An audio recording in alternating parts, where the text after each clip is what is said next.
What if I told you that you have already earned around 1 crore rupees in your lifetime and you never even noticed it? Sounds impossible, right? But stay with me for the next few minutes because I'm going to walk you through the exact math that proves it. And by the end of this video, you will understand why so many hard-working people stay stuck at the same income level for years, even decades, while others seem to multiply their money in a fraction of the time. And I am not going to waste your time telling you generic tips like start a side hustle or save more money. Because honestly, earning money today is not the hard part. Money is being earned by the software engineer sitting in an office, by the vegetable seller pushing a cart through the street, by the delivery rider on his bike, by the woman running a small tailoring shop from her home. Almost everyone on this planet earns something. So, if earning money was truly the problem, none of these people would have a single rupee in their pocket. Which means the real problem is not how much you earn. The real problem is how much of your life you are trading for that money. Let that sink in for a second. Two people can earn the exact same 1,000 rupees in a day. Same number, same currency, same value on paper. But one person spends 10 hours to get there and the other person spends 20 minutes. The number looks identical, but the cost is completely different, because money is never really about the digits on your bank statement. It is about the hours of your one and only life that you exchange to get those digits. And once you start seeing money this way, everything changes. You stop asking, how do I earn more? And you start asking, how do I earn the same amount or more in far less time? This single shift in thinking is the real starting point of financial freedom, not the amount in your account today. Now let us come back to that 1 crore rupee claim. Picture an ordinary household where the father has worked steadily for 25 years, earning somewhere around 25,000 rupees a month.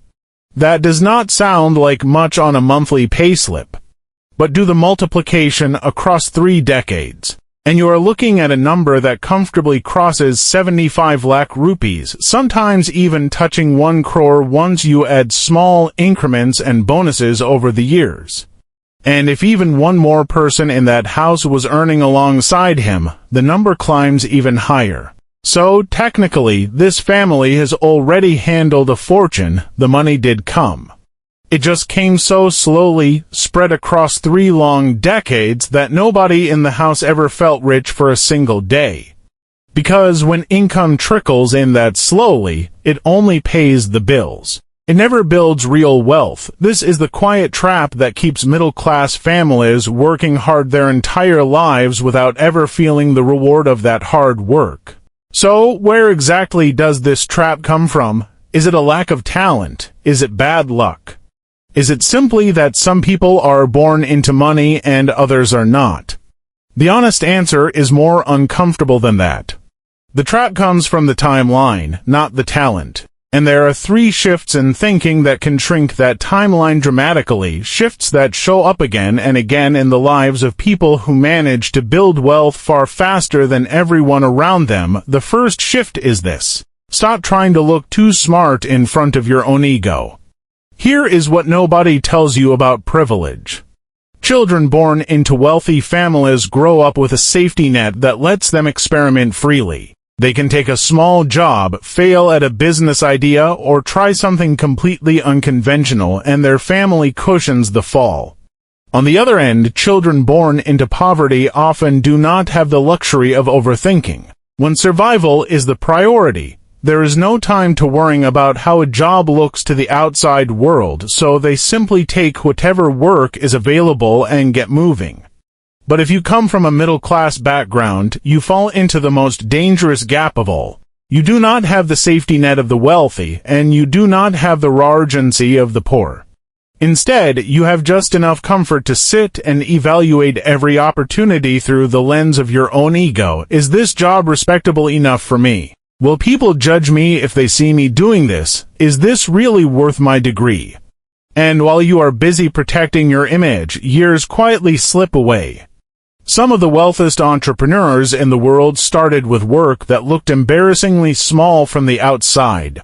The ego is expensive, and most people pay for it with their most productive years.